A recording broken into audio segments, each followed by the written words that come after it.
So when you look at your own church, at this internet perspective, and hey, this is what people who don't have a dog in the fight seem to understand about your religion. It can be very enlightening. Yeah, for sure. When you're a kid, I mean, I mentioned my own, that I felt like everyone was Mormon. When you're a kid, your house is your country. Right, it's everyone. When someone comes from outside your house into your house, a family member comes to visit, they might as well be coming from Japan when they're coming into, because that's your thing. As you get older, your community gets larger and larger and larger. With the internet, it's no longer that my house is my community, because I can go online and I can talk to anyone, anywhere, and get information of what they've seen, they've found, they've heard, they've learned, they've discovered, they've whatever. I mean, everything is right there, and the world becomes such a small place that I no longer have to feel like everyone I know is Mormon.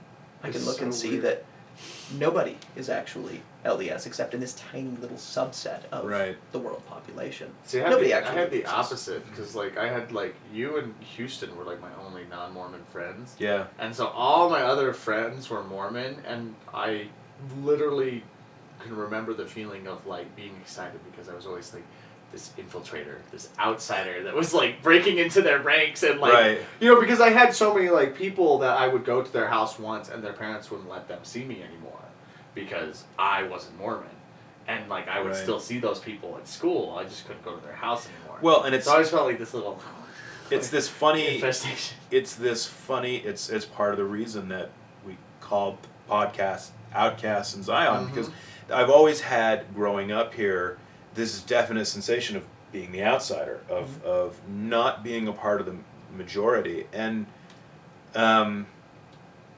I've heard the stories, and they're anecdotal, and I'm sure that no one's going to say that there is some kind of doctrine that says you must treat non-Mormons differently, although perhaps there is.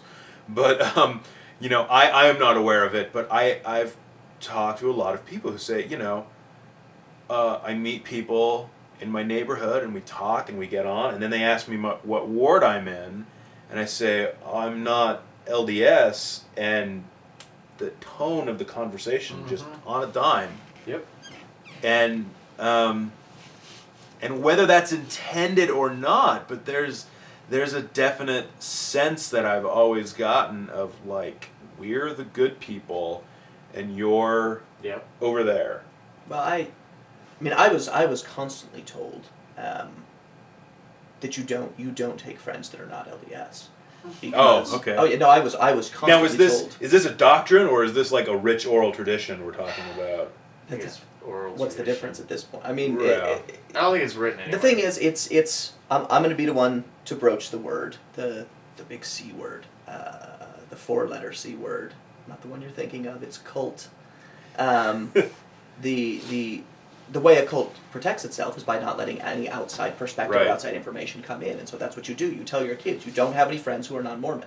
Because if you have friends that are Mormon, they're going to talk about things outside of this, and you may have that moment where you go, aha, oh yeah, there is more than just what I've always been fed.